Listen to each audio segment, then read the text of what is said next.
Hi, everybody. Hello. Welcome to Homemade.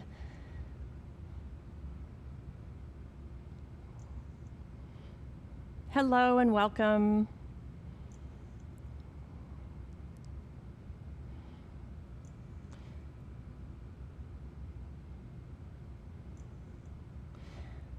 Really excited today to be here, partnering with the New York Beef Council. We have some delicious, a little more uncommon cuts of meat. We're so happy to introduce you to them if you're not familiar with them and show you how budget-friendly and delicious and flavorful they are, how they benefit with a little marinade and proper cooking, but super simple, delicious cuts of meat. I'm Chef Diana. It's nice to see some familiar faces. Really happy to be here tonight. And our moderator tonight is Meg, our culinary producer here at Homemade, who does so many things. And so Meg will be putting the website in the chat. Great information, beefitswhatfordinner.com/homemade. My goodness, cooking tips, recipes galore, just really fabulous website. So make sure and visit it if you haven't already. And again, our partner, the New York Beef Council, really happy to be cooking these delicious cuts of meat tonight and some really fun, a little bit Italian-inspired side dishes and things to go with it and cooking methods. So I think we're gonna go ahead and get started, but before we do, again, I'm Chef Diana, happy to be here at Homemade tonight with you. And I'm going to give you a little outline of how we're going to do things. I will need to jump a little bit from one item to another and kind of go back and forth. A lot of cooking is multitasking, as you know. And so we're going to get the meat marinated. We'll start with that. And then we're going to make this delicious charred scallion or green onion compound butter. Very nice, flavorful butter. And while we're making the butter, we'll also work on the polenta. So cornmeal polenta, we'll make it a little more on the soft side tonight and add some crumbled goat cheese and Parmesan cheese and a little bit of butter, and then slice the steak and put that on top with this absolutely fabulous compound butter. So really excited. I always test recipes at home and I'm never disappointed. And this was a really, really fun one that we enjoyed at home. And also great for leftovers. If you want to cook a larger piece of meat, since you're going to all the trouble of marinating and cooking it, it definitely holds up well to slice later for a steak salad or to incorporate into another meal, sandwich or whatever you have. So the marinade is super flavorful, has a lot of different ingredients in it, and we're going to start with just a little lemon zest. I'm going to take the zest off of the lemon because it's actually going in the compound butter, but before I juice the lemon, I want to take the zest off. So read through the recipe always. I don't always do this myself, and sometimes I'm kicking myself later. You should always read through the recipe first so that you see, oh yeah, the zest needs to go into the compound butter later on. So I'll take off a little bit of zest on the outside after I've washed and dried the lemon, and we'll just reserve that along with just a little bit of juice later on for that delicious scallion compound butter. I'll save this over here, and then these lemons are really on the large side. So I may not use 2 full lemons for the marinade because they're quite large and they're also soft to the touch, and so I can tell that they're going to yield a lot of juice. So what I'm doing here is I'm just saving a teaspoon of lemon juice for the compound butter, and I'll put that off to the side until we make that. And then the rest of the lemon juice goes into the bowl for the marinade, for the steak. We're using some acidic ingredients tonight in the steak marinade, and the acid is going to help tenderize the steak and flavor it, of course, as well. But acidic ingredients will tenderize. So time is important to remember how long it's going to be in there and what cut you're using. So we're using 2 cuts tonight. I'm going to show you those in just a second here. And I'm going to do one more half a lemon for this recipe, and then we'll save the other half of this zested lemon for something else later on. This one's really it's full of juice. So we'll get the remaining juice out of that. Remember, there's 2 to 3 tablespoons per juice in the average lemon. So that's kind of something good to remember because lemons do vary in size and how much juice is inside of them. So 2 to 3 tablespoons per lemon is average. And so there's our lemon juice for the marinade. And the next thing we'll add is soy sauce. The recipe calls for low sodium. We're not going to add any additional salt into this recipe. So soy sauce is salty, and that's going to act as our salt. You can always add a little more salt later, or after you slice the steak, you could sprinkle a little bit of crunchy salt on top if you wanted to, if you need a little more. Got olive oil is next. And then we have a 1/4 cup, which is a fair amount, but again, I tested this and it was delicious. Worcestershire sauce, that's a hard one to say. Worcestershire sauce. And that has a pretty strong flavor. It's used in a lot of cooking, so you might be familiar with that. Apple cider vinegar, here we go with another acidic ingredient. And then we're gonna zest I'm gonna use the zester for the garlic because I like to do that. We're not using salt today. If I was gonna use salt, and I would chop up the garlic fine, and then I would add the coarse salt onto the chopped garlic, and then I would take the back of my knife like this and press the salt, which acts, it's kind of abrasive, with the garlic to mince it, to break it up just a little bit more. And we call that a garlic paste. So it's a mix of garlic and salt, and you use the flat side of your knife here, kind of back and forth like this, to kind of sort of mash it into this garlic salt paste. And that's a really, really common method that we do in cooking, but I'm not gonna do it tonight because we don't wanna have the additional salt. This dish could be too salty if we added that additional salt. So I'm gonna just throw that little bit of, that's gonna be delicious in there too, those little pieces of garlic. So fair amount of garlic goes in here, and then we have the smoked paprika, which I love. Difference between smoked paprika and sweet Hungarian paprika. Smoked or Spanish, same thing, paprika is smoky in flavor, kind of like a barbecue potato chip, delicious, which I love those flavor. So it has this nice, sweet, smoky flavor to it. So sometimes it really matters if you're gonna use sweet Hungarian paprika or smoked paprika, which is also Spanish paprika. So look at your recipe, see if it says one or the other, and then take note of that. In this recipe, we would miss the smoky flavor if we use sweet Hungarian paprika, but you could. You just wouldn't get quite as smoky of a flavor. But we're gonna grill this. You can grill it outside or inside, and we're gonna grill it anyway, so grilling it is gonna give it some smoky flavor anyway. Okay, so again, you could use either one for this recipe. So I have both my smoked paprika in here and my red chili flakes. I combine those in one dish. And then I also have all of my dried herbs together in here. So we have dried thyme, dried basil, and oregano. And those are gonna go into the marinade. If you had fresh, you could certainly use fresh, but I would use twice the amount of fresh than dry. When herbs dry, they lose their moisture, so the flavor concentrates. So the general rule is to add twice the amount of fresh than dried. And that would be delicious in there, but so either one works. And then Dijon mustard. And that's all the ingredients for the marinade. And we're just gonna mix that up, and I'm gonna put that off to the side for a minute, and we'll pull out the steak. Recipe calls for skirt steak, but also notes that you can use the flank steak.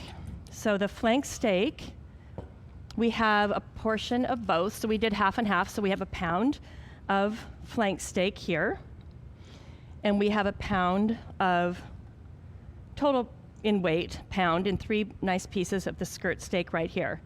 So the skirt steak and the flank steak come off of the animal in roughly the same spot, and that is the belly. When I taught high school culinary arts, my students, I know they were just teasing me and they were just trying to get me to do it, but I would literally get in like I'm a cow, and I would show them exactly where it came from on the animal, and they'd say, "We didn't really get that. Could you please get down on all fours again and show us that again?" And I know they were just teasing me, but I would always do it anyway. But so I'm not going to get up on the table on all fours, but it comes from the belly portion. So they both sort of hang down underneath the belly, underneath the loin, and the plate section of the cow, and they're delicious. If you don't find either one in your grocery store case, in the meat section, please ask for it. It's very likely that they have it. The flank steak is probably a little more common than the skirt steak, but they're both absolutely delicious and are wonderful in this recipe. So you can probably see that the skirt steak is a little bit thinner, and it typically is. There is an outside skirt and an inside skirt on the cow. You could use either one. It also has fibers that you can see that run a certain direction. And I don't know if you can tell from at home from the camera, but I can see fibers running this way. The flank steak is a little easier to see, that we have the lines or the fibers running a certain way. Okay, that's going to be important not only now for marinating, but later on when we cook it and we're getting ready to slice it. That's going to make some difference, okay? So one thing I really like to do with the flank steak, it's not necessary with the skirt steak because the skirt steak is thinner and it's going to cook a lot faster. It's also going to marinate quite a bit faster. So one thing I like to do with the flank steak is I like to do what we call scoring the steak just a little bit. If your knife is sharp, you're basically, I'm not going to even cut down or put any pressure with my hand onto the steak. I'm just going to literally glide my knife across, just breaking through those fibers just a little bit. I'm not cutting down to any depth at all. I'm just slitting just a tiny little slice, almost like, I've never used this analogy before, and I don't know why this came to me, but almost like a paper cut. You know when you get a little paper cut, you barely cut through that's kind of what we're doing. So I went 3 times this way, depending on the steak, right size. This is about half of a flank steak probably. And then I'm gonna go the other way. And I'm just barely cutting through. Again, you don't want a lot of depth, okay? So you do both sides, and these do not need to be trimmed at all. If you saw any what we call silver skin or connective tissue, it's sort of that shiny stuff. Sometimes it has a little different color variation to it, and it looks kind of chewy and elasticity, like elastic. You want to remove that, but this is beautiful, and you don't often see it on these, and beautiful cuts. Now the fat on the skirt steak, I want to leave that fat on the skirt steak. I can tell that it is all what we call meltable fat, meaning it's delicious fat. It's going to melt as the steak cooks and actually tenderize the steak even more and give it more flavor. So it's not a lot of fat, it's just a little bit. It's in pockets, kind of almost evenly dispersed. And as we cook the steak, all of that is meltable fat and it's going to melt. It's not going to be chewy or tough. Okay, so I want to leave that on. I want to use it to our benefit. All right? So I'm going to do the flank steak in a Ziploc bag, marinate it in a Ziploc bag. And it's going to take a little bit longer. The flank steak or the skirt steak is going to be pretty quick. So we're going to marinate that right away. So we're going to cook this one tonight in class. We're going to be able to cook this one. So I'm going to put it in a non-reactive pan, which your recipe says non-reactive pan. What does that mean? A non-reactive pan is one that's like not aluminum or going to pick up flavors. There's a lot of acidic ingredients in here in the marinade, as we've mentioned, and the acidic ingredients will actually pull out an aluminum taste or flavor into our marinade and then into our steak. So always something non-reactive, stainless steel, coated pan or something like that, or a Ziploc bag is obviously non-reactive too. So it makes quite a bit of marinade. If you don't think you're going to use it all, depending on the size of your steak, just don't have it come in contact with your meat. Put it into the freezer in a tight container and just save it for something else later on. So it makes a fair amount, but it'll last a long time in the refrigerator. Hey, Chef Diana, Yes. Can you tell us why you scored the flank but not the skirt? Yes, I'd be happy to. So the flank steak is thicker and it's a little more fibrous and it's going to take a longer time to marinate. So by just scoring it a little bit, it's kind of opening it up so the marinade will have a chance to sort of seep in, not only to flavor, but also to tenderize it. And then the skirt steak is so thin and less fibrous and has all this delicious meltable fat that it's just not necessary to do it with this. If you happen to get a skirt steak that was quite a bit bigger, I mean, the cow is like every species. Some are bigger than others, some are smaller than others. We're all built a little bit differently, right? So if you did have one and one of the outside might be bigger or whatever, so if it was really thick, you just have to vary the marinating time and then the cooking time on it as well. But typically the skirt steaks are pretty thin like that. And I just tossed them around so they were nicely coated in the marinade. And then ideally, I would say refrigerator for 30 minutes. It worked really well for me at home. And we're just gonna let it sit out because we're gonna cook it pretty quickly here. So I'm just gonna let it sit out, and then I've got my grill pan warming up here for the scallion butter, which we'll do first by charring the scallions in the same pan. So I'm not gonna dirty another pan. Now again, an outdoor grill might be something that you wanna use for this recipe. So that's totally an option. But if you have a nice grill pan like this and a good ventilation system, and we're gonna test that out here at Homemade here pretty soon, the ventilation system, and see if we can avoid any fire alarms or anything going off. And I'm pretty certain that we can.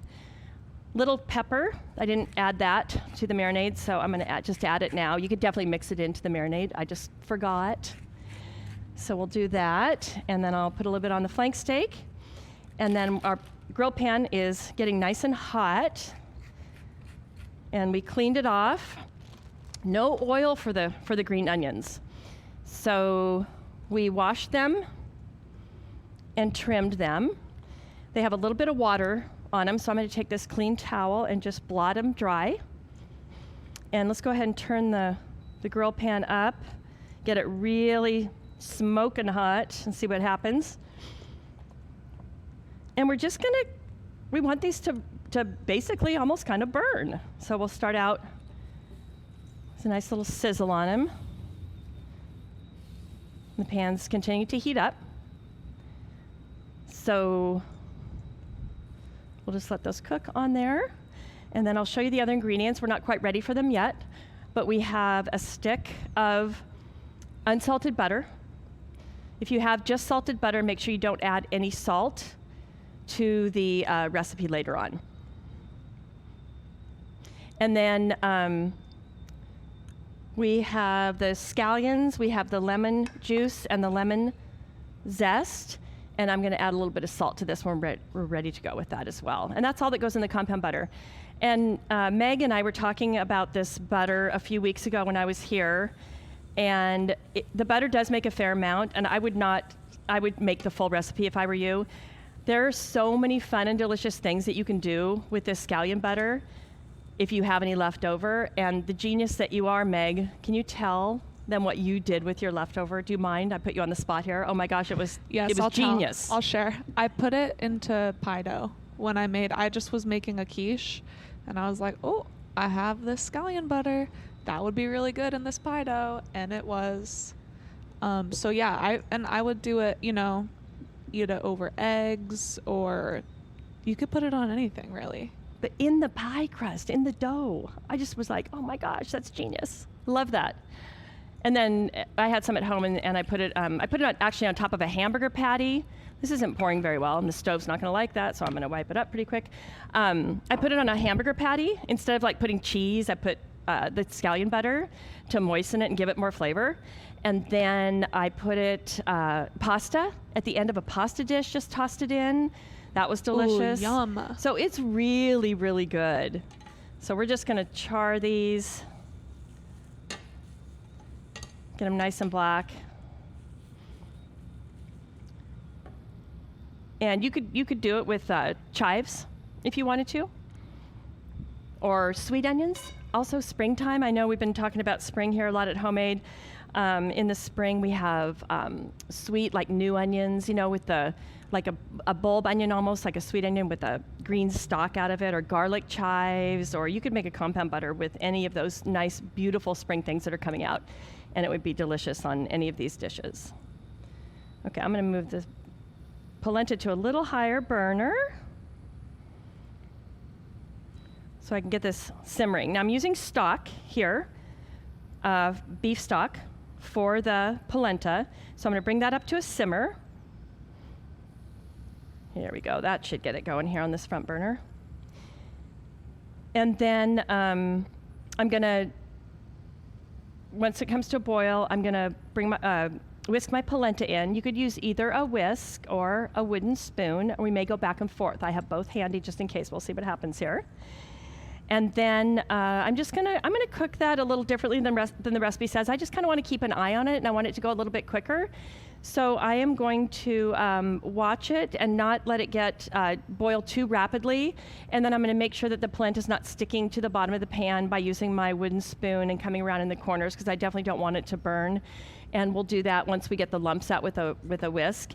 And then we'll just sort of keep an eye on it for the next 15 or 20 minutes. They all cook at a little bit of a different time, because you might be using very coarse cornmeal, which is going to take a little bit longer, or you can basically just use regular cornmeal too, and that's a little finer, and that's going to go a little bit quicker. So I like to keep the lid off and just keep an eye on it and keep stirring it, making sure it's not sticking. And then we'll add our additions at the very end. So marinating meat, a good rule is 1/4 cup to 1/2 cup per pound of meat for a wet marinade like we made today. There are also dry rubs or dry marinades that just spices and herbs and things, and you just sort of just rub those. Salt is usually included in that too, and just rub that on the meat. But a general rule is 1/4 cup to 1/2 cup per pound of meat. And we want to cook it then to, recommendation is 145 degrees, letting it rest for about 3 minutes. It's hard to get an internal temperature on a thin piece of meat like the skirt steak, but just know that 145 is the recommendation for that. Okay, we're getting a nice char on these now. And again, I love this. No need to clean the pan in between, because actually that flavor from the green onions will be really nice on our steak. So there's no sense in washing it in between. Plus, it's really hot. It would be a little difficult to take off and clean right now. If your butter is, you want to make sure and plan ahead and bring it to room temperature. So again, we are using a full stick, and I would recommend it because you're going to want it. You're going to want more. And you can just soften it by mixing it up a little bit. You can also use a machine. So I do have a small mixer handy, food processor, if we want to go to that. But we'll see. It's pretty soft. It's pretty nice here. And then we'll go to the machine if we need to. So super simple ingredients, that little bit of lemon, some salt, and then this is the big flavor in there. Okay, looks like our stock is just coming to a simmer. So again, we're using beef stock today, which is delicious, and you can use the beef stock, or you can use chicken stock, or you can use vegetable stock. If you'd like, I would just suggest that you don't use water, because you want the flavor of the broth or stock. Okay, so I'm going to just 1/2 cup to 2.5 cups of liquid, 1/2 cup of cornmeal. And I'm just going to whisk gently. And I'm going to keep it at a simmer for the whole time. And that's a lot of liquid. 2.5 cups to 1/2 cup, that's a lot of liquid to the amount of cornmeal I put in there, or polenta. But the polenta is going to really absorb a lot of that. So I'm looking for sort of like an oatmeal porridge consistency. You can certainly take polenta and go further with it, meaning make it a little stiffer and a little thicker. You can even make it and then put it into a pan and set it up and then cut it out, make little rounds or something and fry them. But that would be a much stiffer, so you would just modify the amount of liquid to the polenta. You might want to go with 1.5 cups of liquid to 1/2 cup of polenta, and then just keep an eye on it. That's going to give you a much stiffer polenta. Okay, we'll add the salt. The recipe says 2 teaspoons. Let's go, since I used the broth, even though it was low sodium, we're going to go 1. You definitely want to season, and then I can taste it at the end, and I can add more at the end if I need to. Okay, so we've got a nice simmer on there, and my additions are all ready to go off to the side when we need them. Let's just come across, make sure nothing's sticking. It's not. And I've got it on about medium high on the stove. So we want to keep a nice simmer going, and we'll adjust as necessary. Let's turn it up just a little bit more. Nope, there it goes. It's doing good. Okay, just 1 more notch. Okay.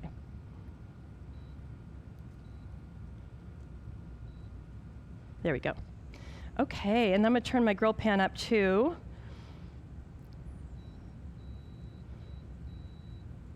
How's everybody doing? Any questions, comments? Yeah, we're doing good. Okay.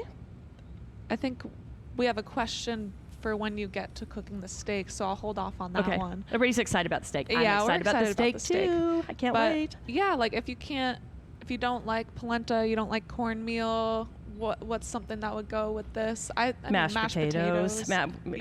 You can't go wrong with the mashed potatoes, right? Yeah. Always.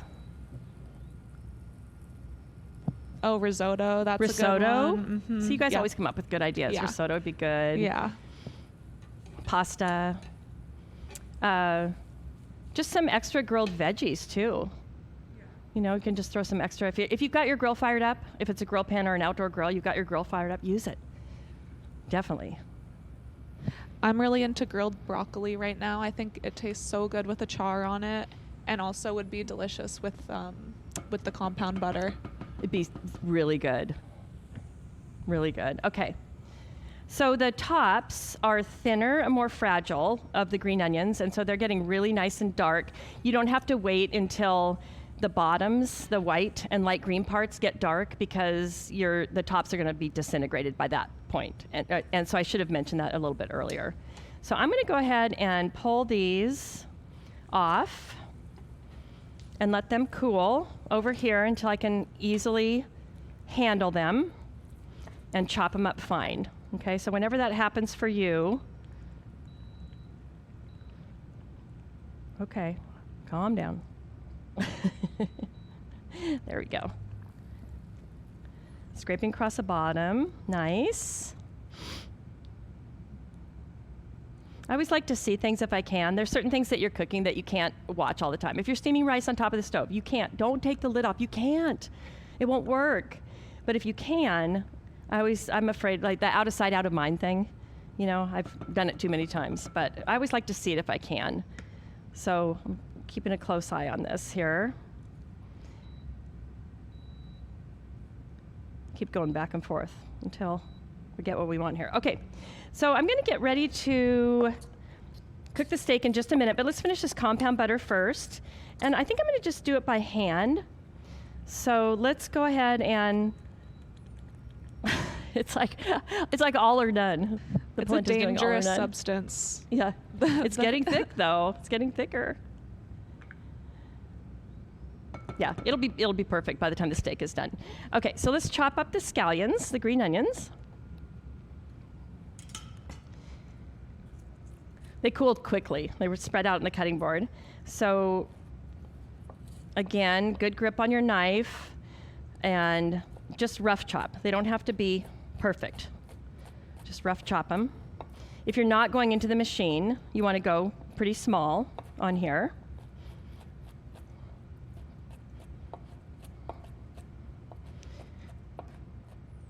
They smell so good.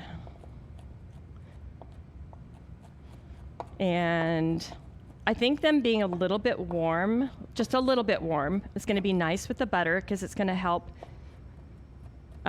incorporate them. Since they're warm, it'll kind of make the butter a little bit softer.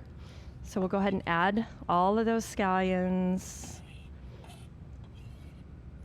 And then the little bit of lemon juice and zest goes in. And let's just put a pinch of salt. Again, we can always add more later. A little pinch of salt. And then we'll mix that up.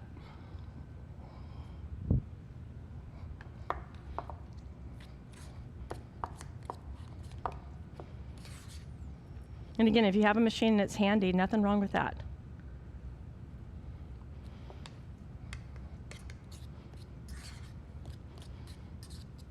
If you have herbs you'd want to put in here, if it pairs well. We have a lot going on with the steak already. There's all those herbs and flavors in there, so you really don't need anything with this dish. But again, with this compound butter, if you're making it and using it for something else, or you have leftover and you're using it for something else, you could incorporate some herbs in there later on for whatever you're making. Or make that pie dough, which is what I'm going to do. Okay, I've got a little bit of stuff sticking on the bottom, but I'm not nervous about it at all because I've got my spoon and I'm releasing it. If I left it there and wasn't stirring, it would stick and possibly burn. So it's all released now from the bottom. And remember not to leave wooden spoons hanging out in your pans. They're wonderful tools and I love them, but they do break down over time and they do burn. So I think this is beautiful and delicious, and we're just going to leave it just like this. We'll put that off to the side for later, and let's go ahead and grill the steak. Again, we've got these small pieces of skirt steak that should go pretty quick.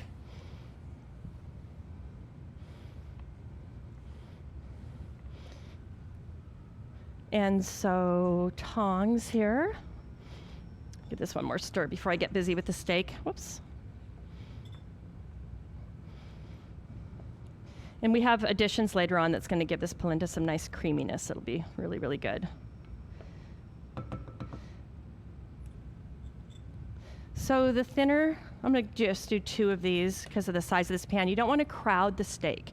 Whether you're on the outdoor grill or cast iron skillet on your stove would work for this as well, or a grill pan if you have one. We don't want to crowd it, so we don't want them to be too close together, or the steak is just going to kind of sweat, and we're not going to get caramelization. We're looking for really, really deep, good caramelization, like crispiness almost, okay?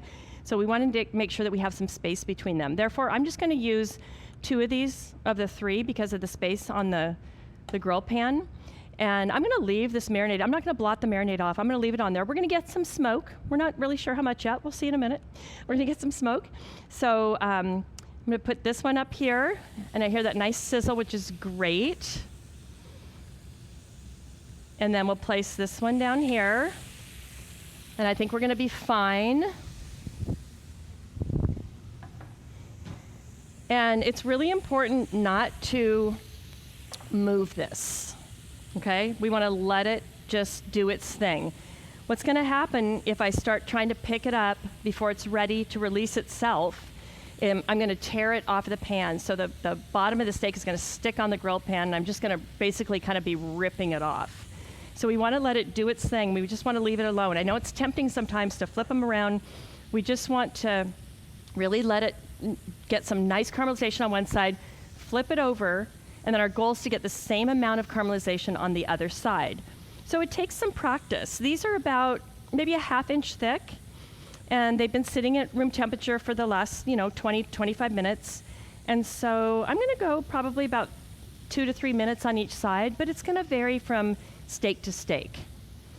So I always, always, always err on the side of going under. So when you cook something, you can always cook it more, but you can't cook it less. So if I take it off and it's not quite done, I can put it back on and cook it a little bit more. But if I take it off and I've gone a little bit too far, there's really not much you can do. Would it still be delicious, and would I eat it? Absolutely, of course. And I would learn a lesson, right? And then I would always just err on the side of a little bit under rather than over. So let's see if it's ready to release itself, and it was. So we'll flip that over. And then the other one went on just a little bit after. And again, if you have a really good ventilation system at home, or you're outside on your grill, go a little bit higher. The higher the better, right? We're not doing it in here because we're inside. I've got a fire thing right above me. We don't want to go there tonight. But I would go a little bit higher. This is going to be fine. It's going to be delicious. But if you can get that caramelization really quickly, you're going to get a little bit better flavor on the outside. But with all of those spices and everything that's in there, it's going to be totally fine. So we'll go 3 minutes on the other side, and then we need a little resting time. So what happens during the resting time, the steak juices just sort of settle inside. So if we take a steak off and we start cutting it right away, we're going to lose a lot of juice. So if you just let it just sit just for a couple of minutes, resting time is recommended about 3 minutes, just let it sit for a couple of minutes depending on the size, and then you slice it, you're going to have a lot juicier end result. Product's going to be a lot juicier at the end. So I'm going to get my cutting board. I have a clean cutting board set up over here. We have our compound butter. We're going to finish our polenta, and then pull the steak off and just let it rest. And then I'll show you how to slice it, because there's some nice tips about slicing the meat. So the polenta, we want to taste it and see if it is if it has too much of a crunch to it still. So I'm going to go ahead and grab a spoon and just take one little, it doesn't have any of the flavorings or anything in it yet, but all I'm looking for is just how crunchy is it. I like a little bit of a bite, personally, but you don't want to overdo it and have it be really mushy either, so you just want it, but you don't want it to be raw tasting. It's perfect. It's ready to go. So I'm going to add, oh, here's a funny story too. The goat cheese is so good in here. So I went to the store to test this recipe, and I went to have you ever gone to the grocery store in a hurry? It's not a good idea sometimes, right? You come home with it and you're like, what did I buy? What was that? So I went to the grocery store and I bought the goat cheese to test this recipe, and I came home and I was making it, and I was at this stage, but it was still in its package. And I looked at the package and it said, strawberry spritz goat cheese. And I was like, what? Strawberry spritz? That's so weird. That's so odd. And I thought, well, I can't put strawberry spritz goat cheese in my polenta. So I had something else at home. I had like a garlic chive cream cheese or something, and I used that instead. It was delicious. It was perfect. I put the same amount in. And then, you know what? That strawberry spritz cream cheese or goat cheese was actually pretty good. I put it on some crackers for an appetizer a couple days later, and it was actually really good. But I learned not a good idea to go to the grocery store in a hurry and just grab stuff without really looking at the package and what you're buying. But this is beautiful fresh goat cheese, and we've crumbled it, so 2 ounces. And lots of stuff you can do with leftover goat cheese if you have it. And then 2 tablespoons of unsalted butter and some grated Parmesan cheese. And we're just 1/4 cup, and we're just gonna blend that in. Stir it in. It's going to stay on the heat until all of that is melted. I'm going to go ahead and remove the steaks and let them rest. To the cutting board. Go ahead and turn this pan off so it stops smoking. There we go. And so we'll just let those sit there for a minute and incorporate the goat cheese and the butter and the cheese, and you can see it's changing. It's getting a little creamier, and I like it this soft. If you wanted it a little bit stiffer, you could certainly just cook it a little bit longer and let more of the liquid evaporate. So we're serving it today in more of a bowl dish, meaning the other ingredients will go on top, the steak and the butter. Side veg for this, oh my gosh, it's spring. Oh, there's so much fun stuff out there that would be delicious with this. Italian-inspired fresh asparagus might be in season. Fava beans, peas are coming out. Just some really beautiful spring vegetables with this for some nice green. I think the recipe picture on the website had these beautiful cherry tomatoes, so maybe you roast some cherry tomatoes and burst them open a little bit. That'd be really, really good too. And add a nice little pop of color, for sure. So what's not in the recipe, and something, you know, we all have to contend with, is how do you wash the grill pan? What's the best way? Oh, yeah. Grill outside, on your grill outside, no. The grill pan. Let it cool, and then into the sink, and then just scrub it with something, you know, abrasive, a metal pad or something. And then what I do is I put it into my oven on a low temperature and just kind of let it dry and season and cook in there. Yeah, so definitely let it cool first. Yeah, it's really not that big of a deal. It's worth it. Trust me, it's worth it. But if you have an outdoor grill, I think that's probably the best way to go. So polenta on the bottom. This is pretty rich and pretty creamy. You can always come back for more. Let's see, I think we're gonna do 2. We've got plenty. Polenta also retains its heat for a long time, meaning it stays hot. So you want to think about, when you're plating something, you want to think about keeping everything that's hot, right? You want to make sure that you serve things at proper temperature. So it takes some planning.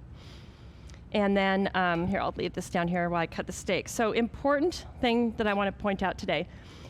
The steak had the fiber running, and you can see that usually with the flank steak or with the skirt steak. I can still see it even though it's cooked, that it's running this way. It's running horizontal. So when I slice a steak, I don't want to cut along with those fibers. I want to cut against those fibers. We call that against the grain, cutting against the grain. If you cut with the fibers, this is what you're going to be eating. It's like a rubber band. It really is. It's going to be chewy. So these cuts of meat, if they're not cooked properly, they can be chewy. If they're cooked properly, they can be so tender and delicious and melt in your mouth. So I would say the marinating times, the flank steak, the little bit of scoring, I like that. But then when you're getting ready to serve it, you definitely want to take it and you want to cut across the grain. And I also like to cut it thin on the bias, meaning a little bit of an angle. And I'm cutting across those fibers. And you're going to end up with something really flavorful and melt in your mouth tender. I can tell by cutting it how tender it is. And then let's put the steak on top. And then while the steak is hot, we want to add that compound butter so that it melts. And I have a little scoop here. I thought this would be handy to have to put on top without making a mess of everything. Putting that on like that and then spreading it out so that it'll melt down.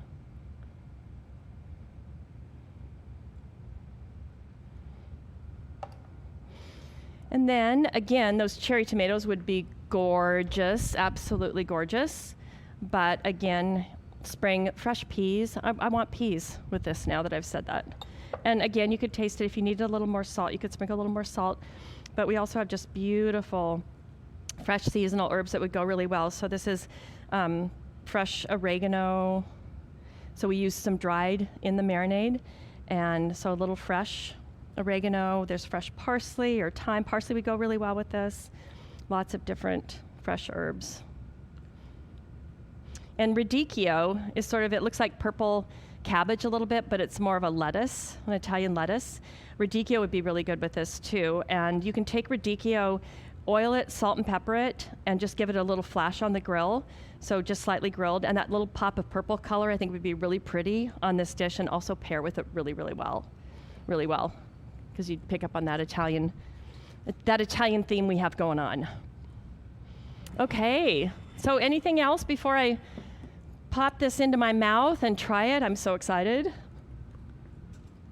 No, everyone is just saying how good it looks. Yeah. And it looks beautiful and it smells somehow even better. So yeah, I'm excited to get behind there and try it. Yeah, you're coming soon. But I hate to always be the one that has to go first, but I guess it's just part of the job. Somebody's got to do it.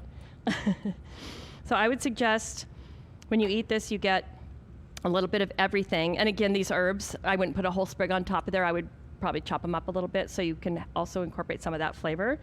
So the polenta, some butter, and the tender steak. So good.